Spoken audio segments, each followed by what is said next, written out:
Hello. Welcome to OJ Studios. Please enjoy The Cave by Olivia Julius.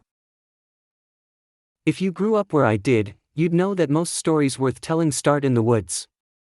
Not in school hallways or on the football field, not even at those late-night bonfires where the whole town pretends to forget how small it really is. No, out here, between the trees, where the air hums with things older than names and the moss hides more than just rocks and roots. That's where the real stories live. It was a late July morning when Mason and I set out for a hike. The kind of morning where the sunlight was more suggestion than promise, a soft gold bleeding through a veil of mist that still clung to the trees like a memory. The dew was thick enough to darken our boots by the time we reached the trailhead.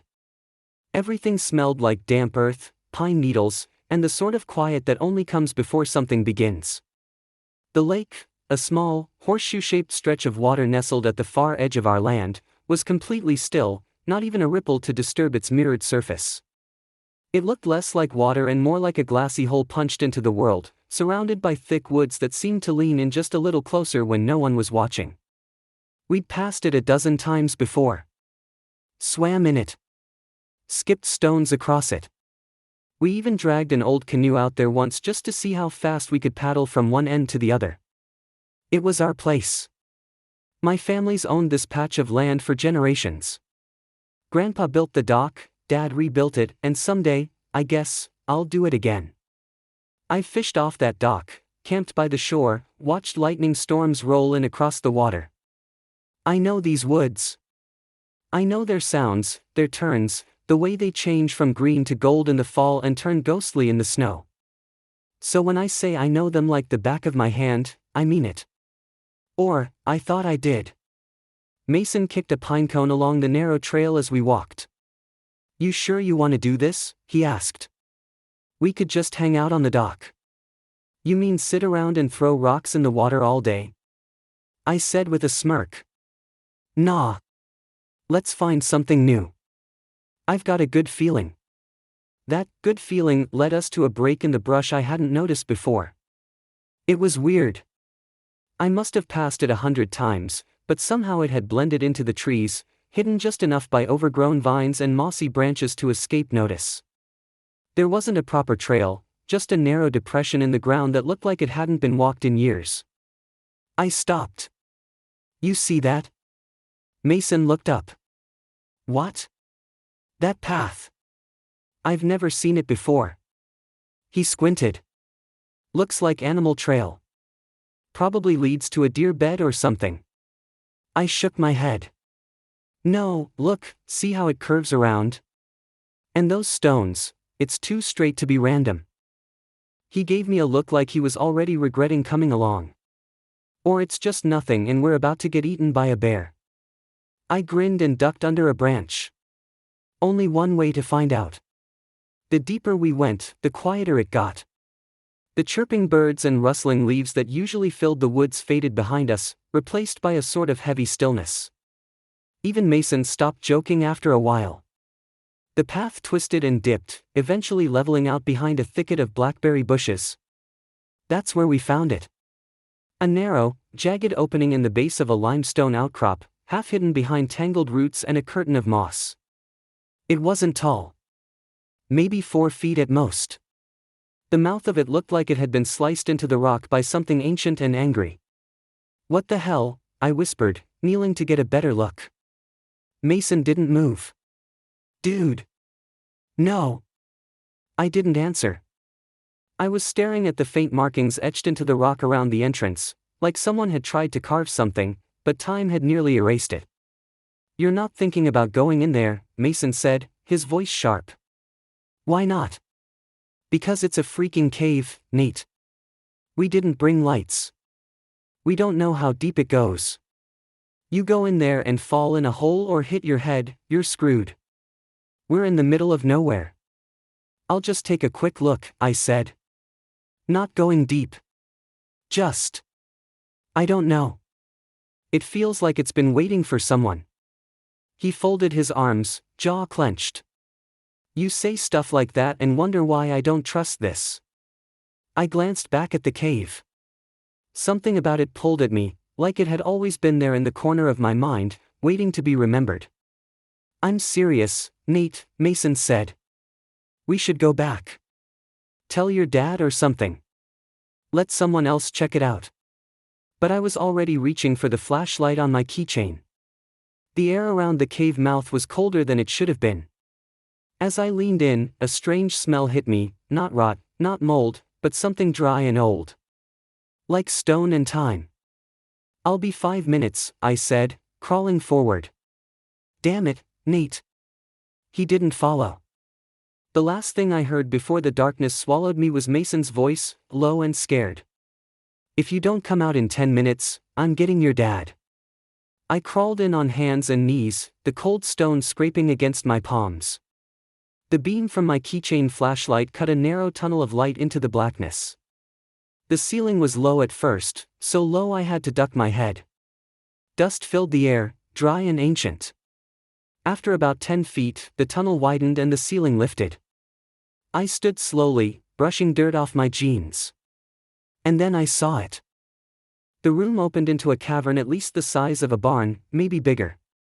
My light danced across jagged walls lined with crystal formations, deep violet, glassy, and sharp. Amethyst, and a lot of it. Huge points jutted from the stone like natural daggers, each reflecting light in eerie, fractured beams. They sparkled, but not like jewelry store gems. These looked alive, pulsing faintly as if they were breathing. I turned in a slow circle, awestruck.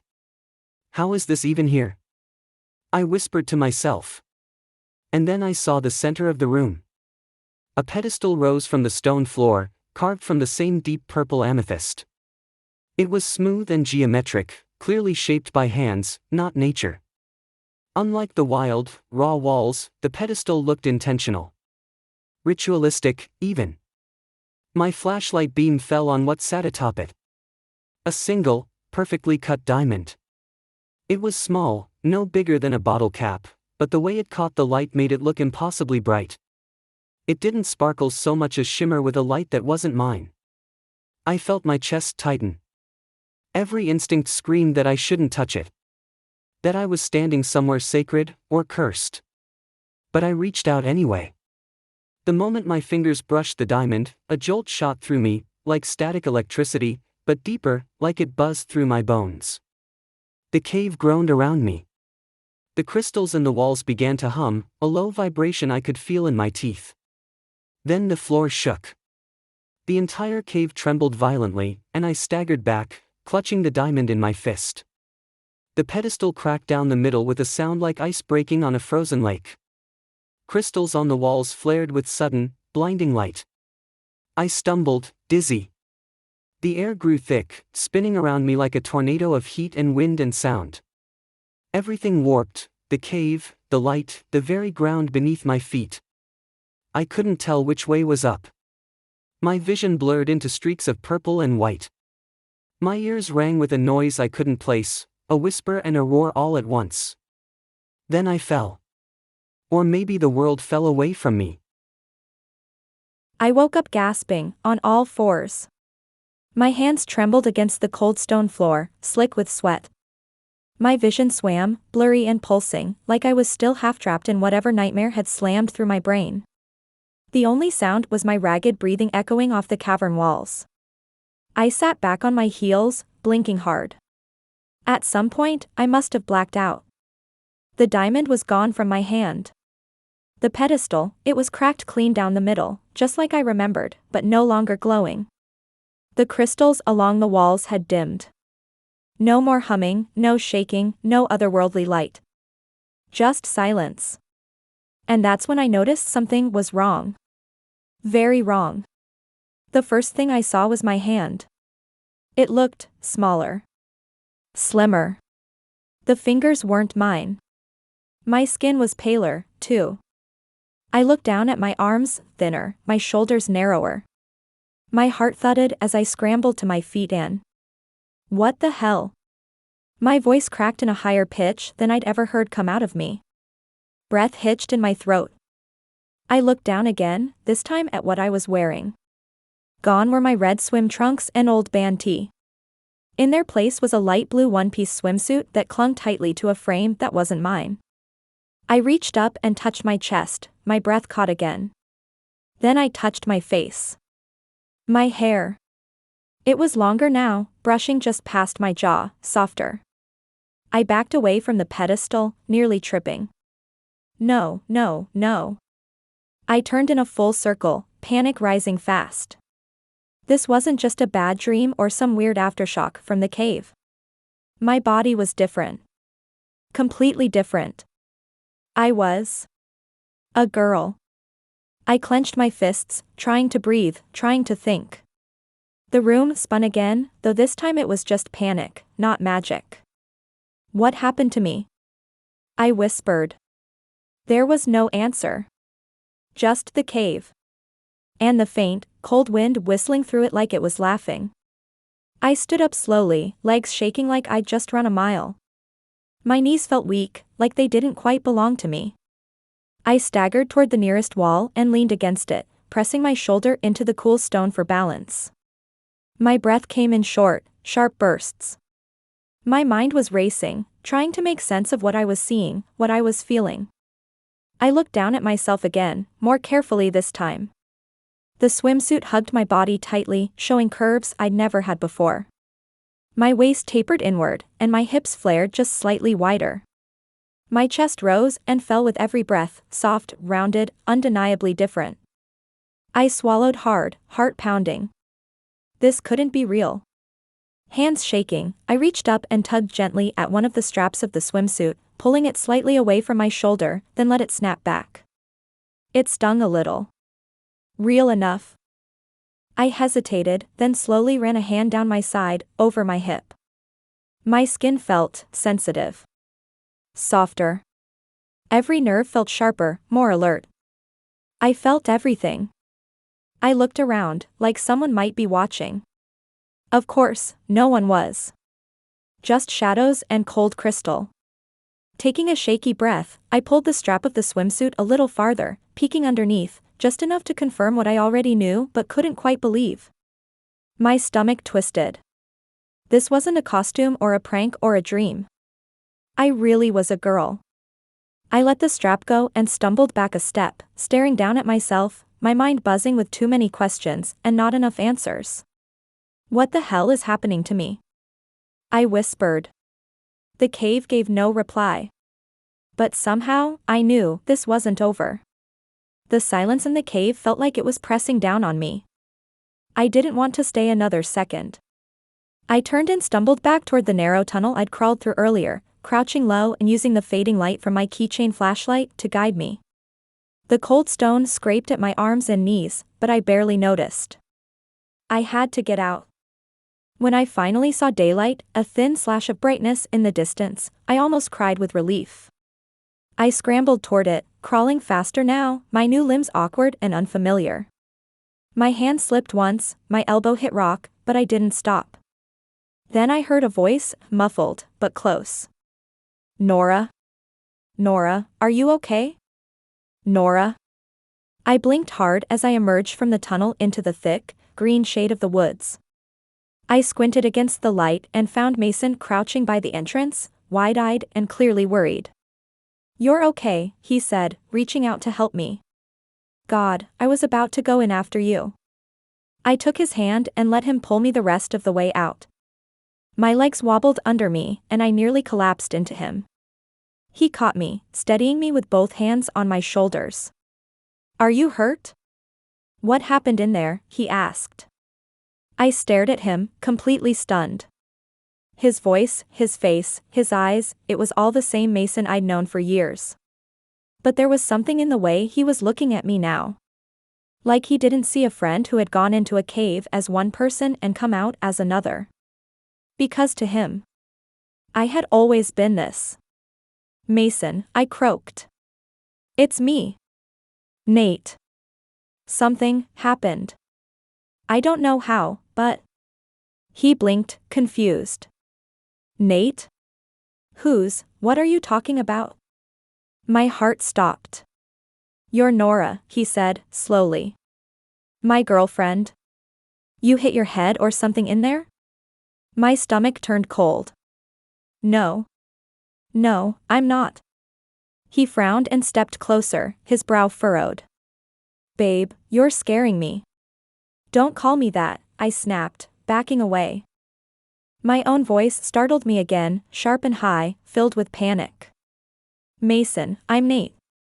We're just friends. We were hiking. I found the cave. I picked up that diamond thing. He stared at me like I was speaking another language. What's wrong with you? He asked, quietly. I looked down at my body again, this body that wasn't mine. This body that, somehow, everyone else thought had always been mine. Something more than just my body had changed.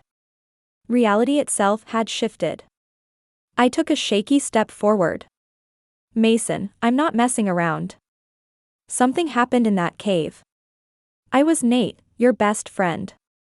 We've known each other since second grade. You remember that time we broke the window in the barn with the soccer ball? That was me. He looked confused, maybe even a little scared. Nora, what are you talking about? I'm not Nora. I said, louder now. You have to remember, just this morning, we were getting ready to hike. I was wearing red swim trunks. I stopped, motioning to my body. I wasn't this. Mason's eyebrows pulled together. Okay. You're seriously scaring me now. I could see him working through something behind his eyes, concern, disbelief. Then he pulled out his phone. Look, he said, unlocking it.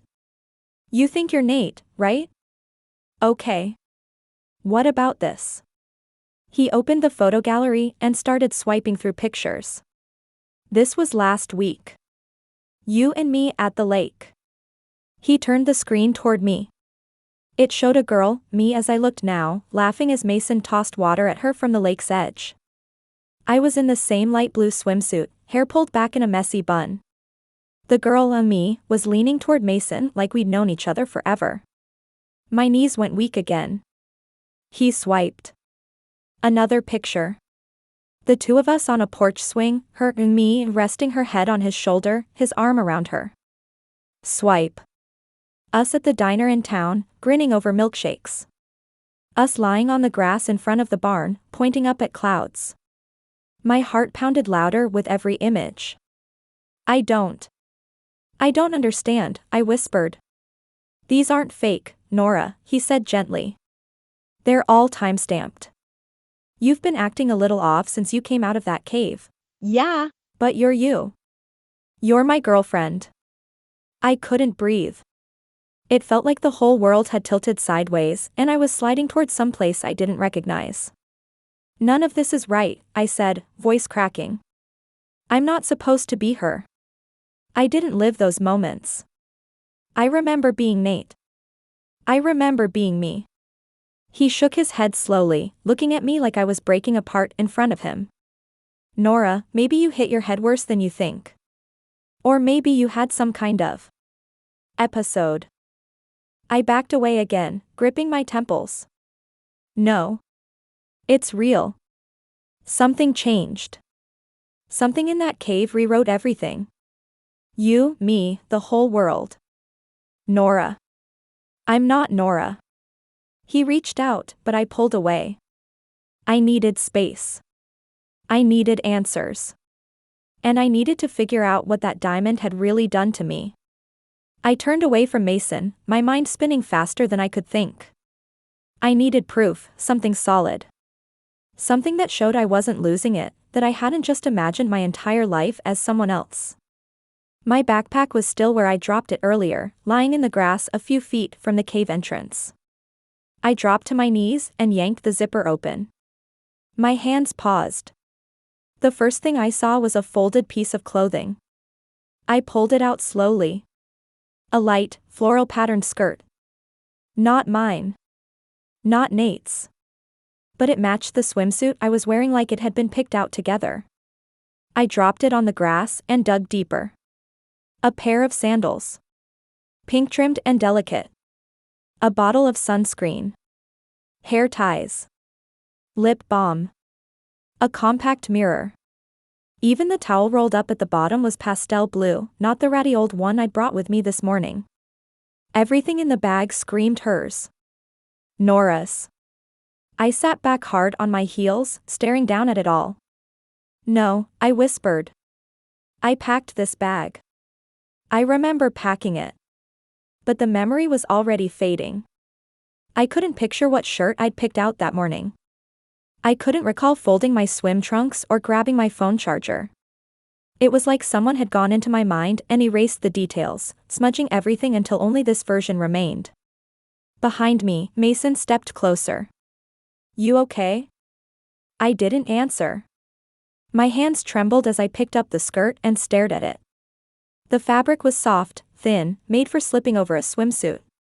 Without thinking, I stood and stepped into it, pulling it up over my hips. It fit perfectly. Of course it did. It wasn't just my body that had changed.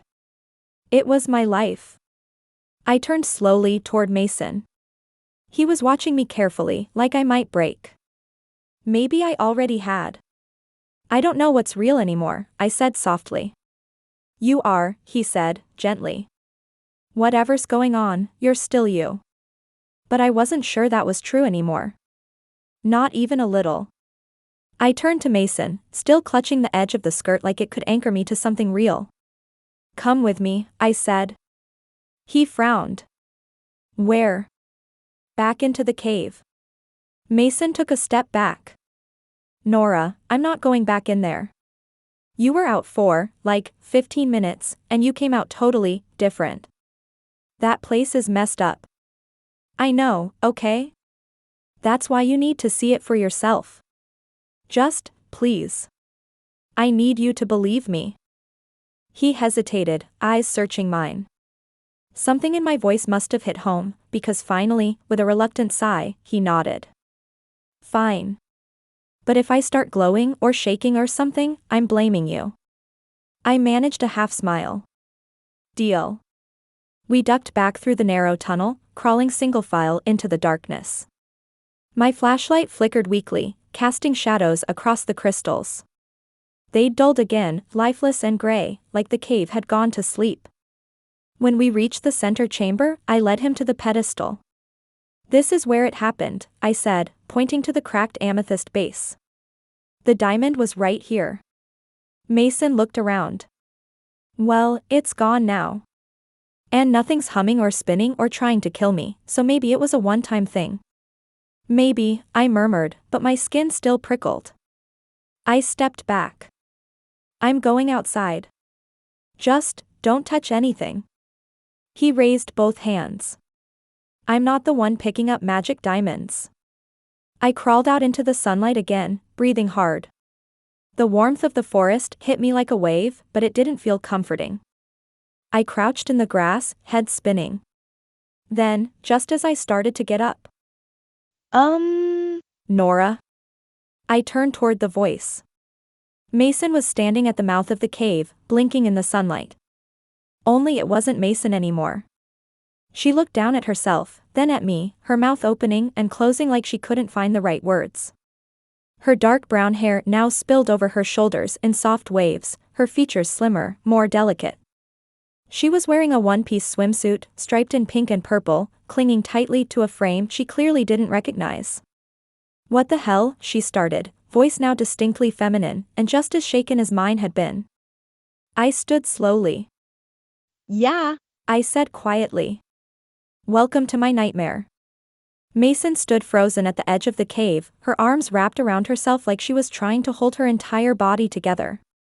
Her eyes darted across the trees, the rocks, and then landed on me, wide, terrified, and barely holding back tears. What just happened, she said.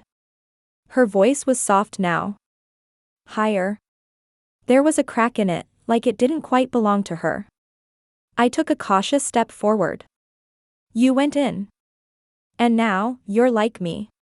Mason stared down at herself, eyes scanning her legs, the striped swimsuit, the way her body curved differently now. This can't be real. This is impossible. I know, I said, voice steady even though I felt anything but. Trust me, I've been trying to convince myself of the same thing for the past hour. She sank onto the grass beside me, still in shock, her hands trembling. I didn't touch anything. I swear. I just looked at that pedestal and, boom. Everything went dark for a second, and then I was crawling out and... She trailed off, finally looking me in the eye. You're telling me you were Nate? This morning? I nodded. And now I don't even know who I am. We sat there in silence for a long time. Just breathing, just trying not to unravel. Mason picked up a twig and started breaking it into pieces in her lap. I still feel like me, she said, voice quiet. But every time I move, it's different. Like I'm wearing someone else's skin. I know, I said. And it's not just that. Everything, is different out here. You showed me those pictures, Mason. As far as the world's concerned, I've always been Nora. And now, I think it's going to be the same for you. She shuddered. My parents. My school. My entire life. It's like the cave rewrote us, I said. Not just our bodies, but our histories. Our relationships. It didn't just change us, it replaced us. Mason fell silent again, staring at her hands. I'm scared, she admitted finally. Me too. After another long pause, she looked at me, really looked at me.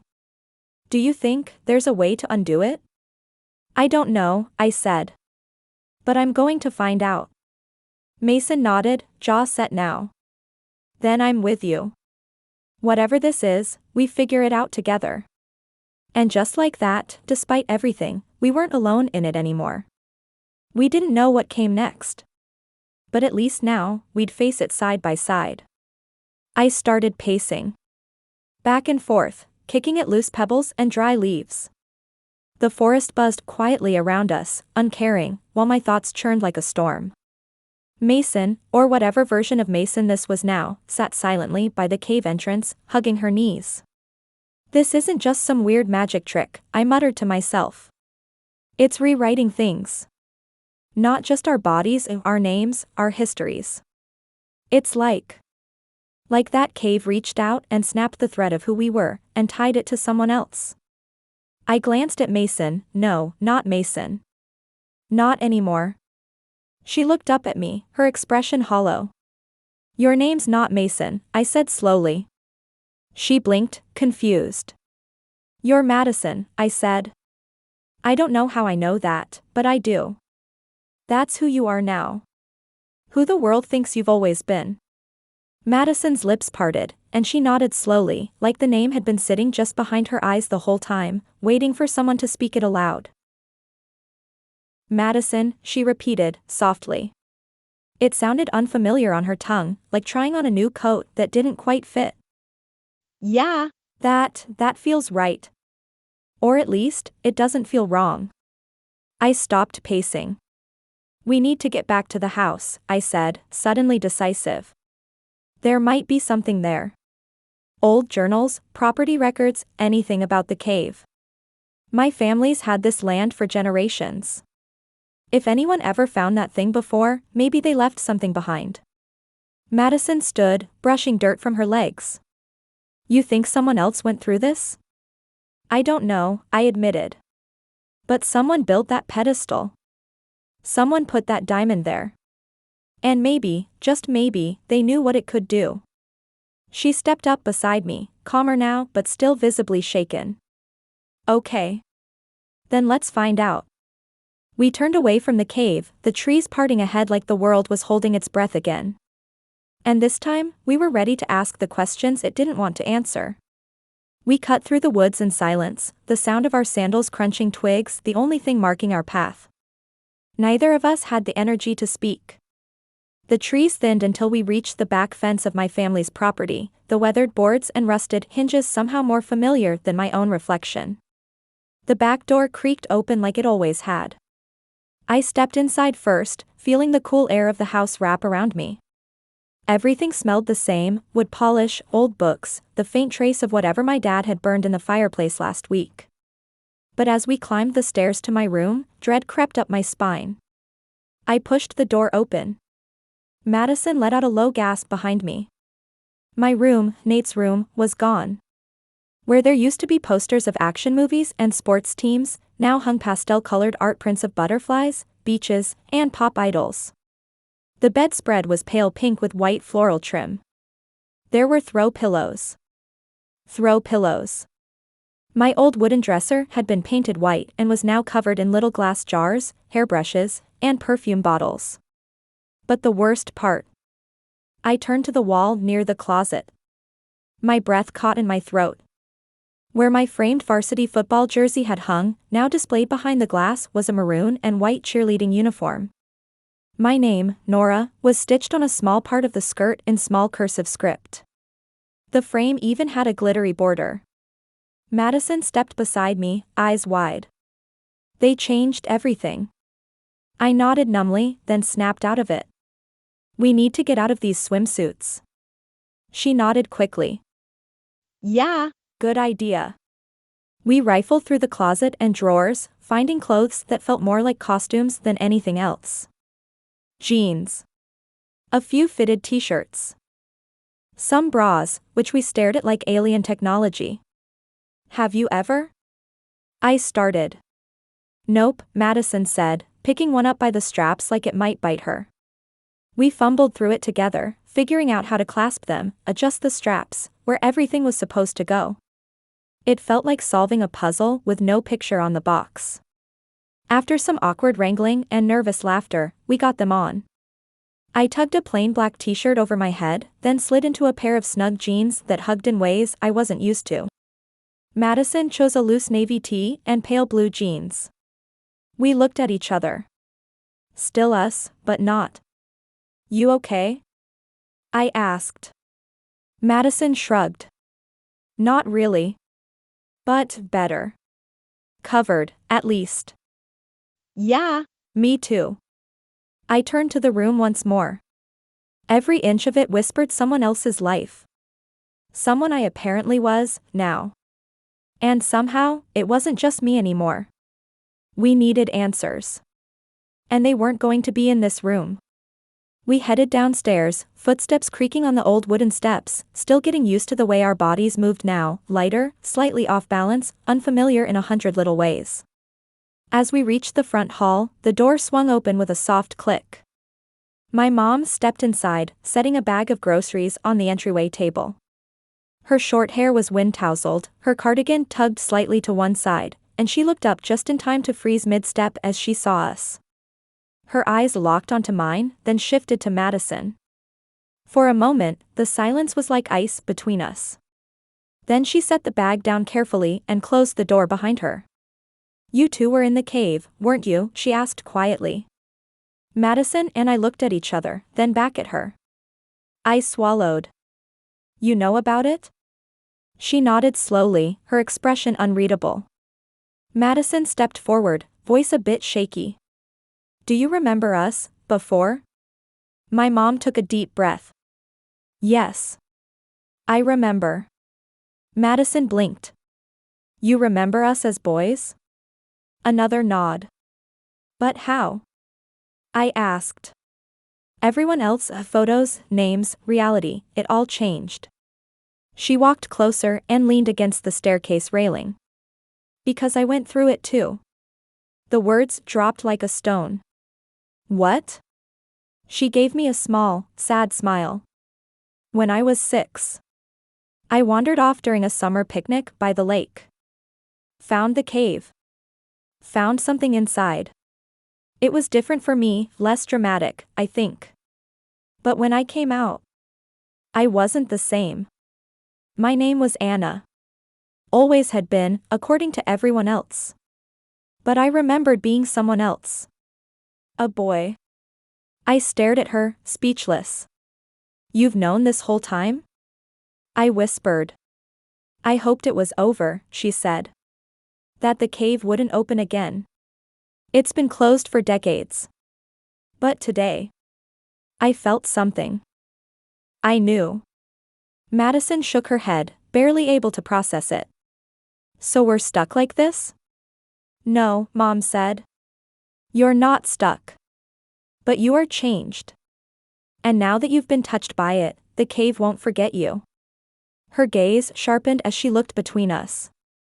And neither will I. I'm the only one who remembers what came before. And I will help you, if you want answers. I nodded slowly, my breath catching in my chest. Then let's find them, I said. We followed her into the kitchen without saying a word, our thoughts spinning too fast for conversation. The soft clatter of dishes and the hum of the old refrigerator filled the quiet as she poured 3 glasses of iced tea and set them down at the table. We sat, still in our borrowed clothes, still not sure if we were dreaming.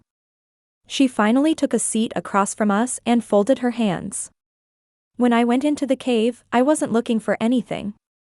I was just a curious little kid, chasing dragonflies and ignoring my mom yelling at me to stay close, she said, eyes drifting toward the window as if seeing the memory in the trees. I remember it being dark and cold. There were crystals, like you said. The whole place felt alive. And in the center was this small basin carved into the floor, filled with what looked like water, glowing faintly. I leaned over to touch it, and when I did, she hesitated, everything changed. You were 6? Madison asked, still wide-eyed. She nodded. I came out and suddenly I was wearing a little summer dress. My hair was longer. My voice was different. Everyone, my mom, my dad, my siblings, they all acted like I'd always been Anna. They remembered me as their daughter. No one else saw anything strange. But you remembered, I said softly. Yes. I remembered everything. I remembered being Daniel. I remembered catching frogs and playing baseball and hating lima beans. It was like I'd fallen asleep as one person and woken up as another, but with the wrong dreams in my head. Madison looked down at her tea, whispering, that's exactly how it feels. I tried for years to find someone else who remembered, my mom continued. But no one did. Not even the other kids who'd been there that day. I searched the cave again in high school, nothing. It was like it had vanished. So why does it appear now? I asked. I don't know, she admitted. But you found it, which means it's open again. And if it's open, something wants to be found. I leaned forward. Was there anything in it? Writings? Clues? Not then. But I kept a journal. Notes. Drawings of what I saw. I hid it in the attic, just in case. She stood, her expression tight but determined. If you want answers, we'll start there. Madison and I exchanged a glance. For the first time since the cave, I felt something almost like hope. Not just for answers. But maybe, just maybe, a way back. The attic smelled like dust, old cedar, and insulation. The narrow stairs creaked beneath our feet as we followed Mom up, the golden light from a bare bulb overhead casting long shadows across stacked boxes and forgotten furniture. This way, she said, stepping over a stack of winter coats and opening a metal trunk near the back wall. The lid creaked as she lifted it, revealing layers of carefully folded clothes, photo albums, and, finally, a weathered composition notebook. She handed it to me gently, like it might crumble if I wasn't careful. The front cover was faded, the edges frayed. This is all I have left of who I was before. I sat cross-legged on the floor and opened it. Madison knelt beside me as I flipped through the first few pages. The handwriting inside was small and neat, written in careful cursive with a child's intensity. It began with a single line. I don't think anyone remembers the truth but me. I turned the page.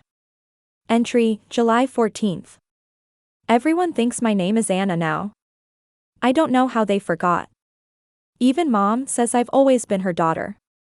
But I remember being Daniel. I remember being me. Entry, July 16th. I tried to tell Mrs. Keener at school what happened. She said I was making up stories. When I cried, she hugged me and told me girls my age get emotional sometimes. I hate this. Entry, August 2nd. I went back to the lake. The cave wasn't there. I swear it was just gone. I looked for hours. Even the rocks were different. Like it had never been there at all. Madison leaned closer as I flipped through the pages. Entry, September 12th.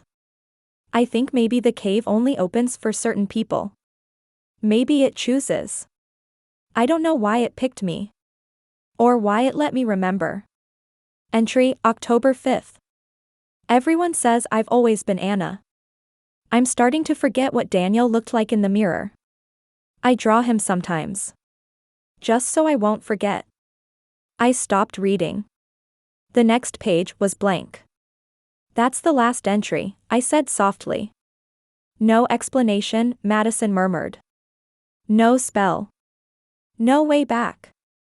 Mom crouched beside us, her voice heavy. I didn't find anything else. I stopped searching when I realized I was alone in it. That no one believed me. I closed the journal slowly, my fingers trembling. The answers we needed weren't in that notebook. Just more proof that the cave didn't just change reality. It erased it. Mom leaned back against the attic wall, crossing her arms. Her gaze was distant, thoughtful, not lost, but remembering. You know, she said, her voice softer now, being turned into a girl wasn't as awful as it felt at first. Madison and I looked up from the journal, surprised by the shift in her tone. I hated it in the beginning, she continued. I cried for days. Felt like something had been stolen from me. But over time, it changed. She glanced down at her hands, flexing her fingers like she was feeling them for the first time again. I got to try ballet, she said with a small smile. I was awkward, clumsy, kept tripping over myself, but I loved it. Later on, when I was a teenager, I joined the cheer squad. It felt weird at first, being on the sidelines instead of on the field, but I found a different kind of confidence. Madison raised an eyebrow. You were a cheerleader? She chuckled. Captain, actually. And then, prom queen. She gave a half shrug. I had friends. I had moments I never expected. I met your father after graduation. Fell in love. We got married, and when I found out I was pregnant with you, Nate, it felt like everything had led me there. Like I hadn't lost a life. I'd just traded it. The attic was silent for a moment. Being a girl wasn't what I planned, she said, eyes meeting mine. But it became normal. I became normal. I swallowed the lump in my throat. If you could go back, I asked, back to before the cave, would you? She didn't hesitate. No, she said. I wouldn't. I sat there quietly, the journal still in my lap, Madison watching me with wide, unreadable eyes. Because in that moment, I realized something chilling. The cave didn't just change bodies. It changed lives. And sometimes, those lives kept going. We left the house just before sunset, the sky streaked with orange and soft purple, like the world had decided to match the cave's eerie color scheme. The three of us and me, Madison, and Mom, walked in silence through the woods, the way worn now from hours of pacing and searching. But this time, I wasn't scared. I was focused. The light filtered down through the canopy in golden shafts, and the evening air clung to my skin, warm and thick with the scent of moss and pine. Every step brought us closer to the place that had upended our lives. I glanced over at Mom, Anna. It still felt strange to call her that, even in my head. She was just Mom, but now I saw her through different eyes. A woman who had been exactly where I was now, confused and angry and transformed. But she'd come out the other side. Somehow, she'd built a life from the pieces. I wasn't sure yet if I could do the same. Are you sure it'll still be there? Madison asked, her voice quiet behind me. No, Mom said honestly. It disappears sometimes. For years, even. But I think. It's awake now. It's watching. That didn't make me feel better, but it didn't stop me either. We rounded a familiar bend, slipped between the same bushes we'd passed earlier, and there it was. The cave. Just as we'd left it. The entrance was still narrow and sharp-edged, like the forest had split open a secret and left it bleeding crystals and silence. The air coming from inside was colder than it should have been, even with the sun still glowing behind us. I stared at it for a long moment, the jagged stone catching the last light of day. It didn't look magical now. It looked like a mouth. Waiting. Mom stepped up beside me, placing a hand gently on my shoulder. "You don't have to go back in," she said. "Not tonight. Maybe not ever. It will disappear soon." I nodded slowly, eyes fixed on the dark beyond the entrance. "I know, Mom," I said. "But I think I need to understand it. Even if there's no way back. I need to know why." Madison came to my other side, arms crossed tightly over her chest. She didn't speak, but I could see in her eyes, she needed that answer too. The three of us stood at the threshold of the unknown again, each of us changed by it. Some of us years ago. Some of us just this morning. But this time, we weren't alone. And the cave was still waiting. We crouched one by one and slipped through the narrow mouth of the cave, the cold air brushing over us like a warning. I led the way, flashlight in hand, its beam cutting narrow paths through the gloom. Madison followed close behind, her breath shallow and tight. Mom Anna was last, moving carefully through the tunnel like someone navigating a memory she'd buried a long time ago. The cave felt the same. Crystals lined the walls like frozen lightning, but they weren't glowing this time. They were still and cold, their surfaces dull under the flashlight.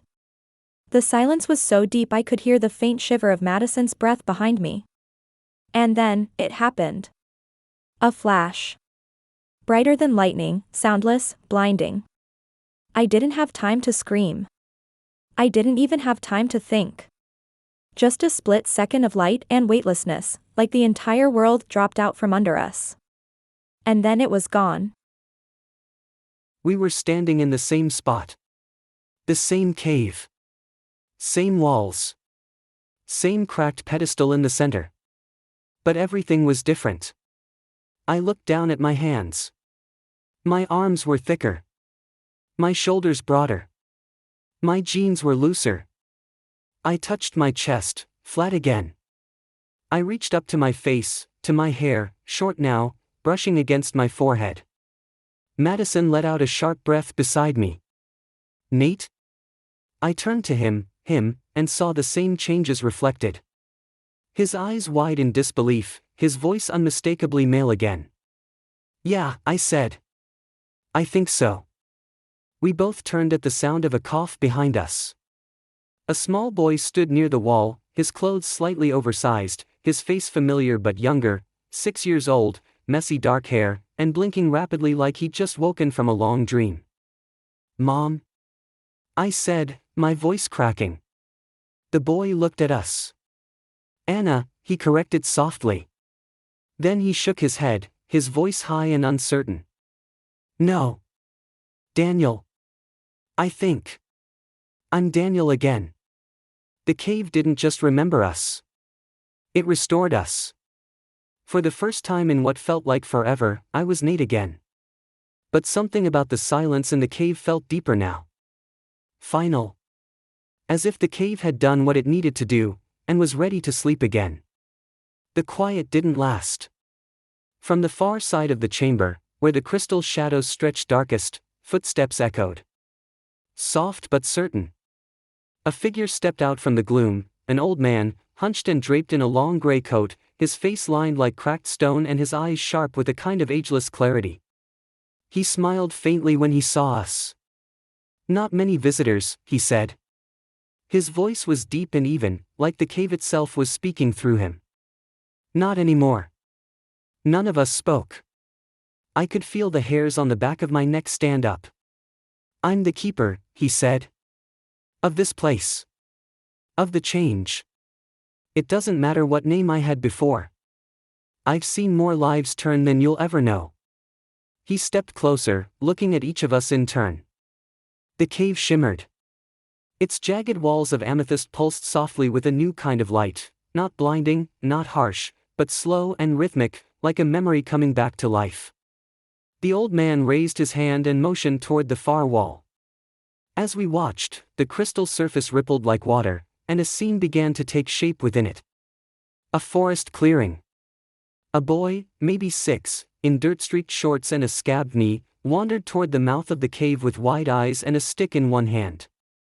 He looked familiar, painfully so. His every motion, every uncertain step, echoed a memory I didn't even know I had. It was Daniel. We watched as he crept inside. Then the scene shifted, the inside of the cave, darker and deeper than before, glowing faintly violet as it had for us. Daniel stepped to the center, eyes wide. A pedestal stood before him, not yet cracked or broken. On it sat a glowing pool, glassy and still, like liquid crystal. He reached toward it, curious. No fear in his face. The moment his fingers touched the surface, the light swelled, soft at first, then sharp. And then, the change began. His body shimmered, like the air itself couldn't decide what shape it was holding. His arms slimmed. His frame narrowed. His face softened. Clothes melted away and were replaced by a delicate pink sundress that hung loosely around his knees. White sandals shimmered into place on his feet. His hair lengthened into soft, sunlit waves. He didn't scream. He didn't run. He just stood there, blinking, confused. Watching his own reflection shift in the crystalline walls around him. And then he walked out of the cave, the image fading as we returned to the dim violet light of our reality. The old man turned to face us once more, eyes grave and full of some emotion too old to name. You stand now in borrowed time. In borrowed shape. But you have a choice, rare as it is. You may leave as you are now, or become who you were meant to be again. My stomach twisted. I remembered this part. I remembered how those words felt, heavy, real, final. You mean, stay like this? Or become girls again? He nodded. What the cave gave, it can give again. But it can only take once more. We stood in silence, the choice burning quietly between us. And I finally understood something that I hadn't before. For Mom, it hadn't been magic or punishment. It had been a beginning. I stood still, the weight of the moment pressing down harder than the cave air. The pulsing light faded behind my eyes, but the image stayed, the little boy I'd never known, the one who had become my mom. Daniel, becoming Anna. A story buried so deeply even time itself had tried to forget it. I glanced over at her now. She hadn't said a word since the vision faded. Her expression was unreadable, still, focused, almost calm. But I knew better. I could see it in the slight tremble of her fingers, the tightness in her jaw. What must it have been like, to watch herself change again? To see her 6-year-old self, alone in a glowing cave, stepping unknowingly into a life no one had warned her about? What did it stir up? Grief, peace, regret? Did it make her want to go back? My chest tightened with the question. I didn't want her to. I didn't even know what that meant, really. But I wasn't ready to imagine a version of my mom that wasn't my mom. She caught me watching and gave a small, tired smile. It was strange, she said, voice quiet, barely above a whisper. Seeing it from the outside. I remembered how that moment felt, but I'd never seen it. I nodded, swallowing hard. What do you think now? She paused, then looked back toward the pedestal. I think that little boy, he never came out of the cave. Not really. He stayed in there. And someone else stepped into the world instead. But you never regretted it, I said, not quite a question. She gave a slow shake of her head. No. It took time to make peace with it. But the life I lived as Anna, that was my life. The man at the center of the cave waited silently. The offer still hung in the air, one chance to choose. To remain. Or to return. And I was starting to realize. This wasn't just about who we were. It was about who we wanted to be. We looked at each other, no one daring to speak first. Then Daniel, my mom, now a child again, stepped forward. I want to be her again, Daniel said quietly, his small voice echoing off the cave walls. Anna wasn't just who I became. She was the first version of me that felt real. I thought I was okay before, but I wasn't whole. I was just waiting for the part of me the world hadn't met yet. And once I became her, I knew. That's who I am. That's who I want to be. The man's eyes softened. So it shall be. Then I stepped forward, feeling the weight of everything I'd seen, everything I'd been. I want to stay like this, I said, my voice steadier than I expected. I want to be me. Nate. Becoming her, it changed me. It opened something I didn't know was there. And yeah, a part of me misses that. Misses her. But I remember who I was before, and that's still who I am. I need to be myself again. Not because I'm trying to forget, but because I finally remember. He nodded once more. Then Mason looked down at his hands, then up at the man. I want to stay Madison, he said, his voice low but certain. It terrified me at first. Everything felt wrong. But the longer I was her, the more I realized, it wasn't wrong. Just different. And then, it wasn't different anymore, it was mine. I found a version of myself I didn't know I was missing. And now that I've lived it, I don't want to give that up. The man gave a final nod.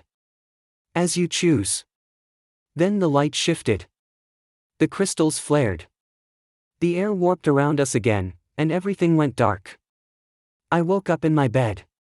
The ceiling above me was the same off-white it had always been, with that little crack in the corner I kept meaning to fix. Sunlight filtered through the blinds, and birds chirped outside like it was any other summer morning. I blinked a few times, rubbed my eyes, then swung my legs over the side of the bed. Jeans and a hoodie lay folded neatly on the chair by the door. I didn't remember putting them there. I didn't remember anything unusual. Yawning, I stretched and pulled the clothes on, trying to shake off the heavy sleep fog still clinging to my brain. There was a weird tightness in my chest, like I'd forgotten something important. Something big. But every time I tried to grab onto it, it slipped away like smoke. Shrugging it off, I headed down the stairs. Just as I reached the last step, I heard voices from the living room. I paused, not really trying to eavesdrop, just caught by the tone. I don't think he remembers, Madison said softly. He won't, my mom replied. The cave took it all. That's how it works. Clean slate. All the memories are gone. I froze. What memories? I thought. But already, the thought was fading. The tension in my chest eased. I shook my head and stepped into the living room like nothing had happened. Morning, I said. Madison looked up from the couch and smiled. Morning, babe. Mom gave me a warm nod. Sleep okay? Yeah, I said, smiling back. We doing anything today? And just like that, whatever had lingered at the edges of my mind vanished completely. The cave, the change, the choice, gone. All that remained was now. And I didn't question it. Not even once.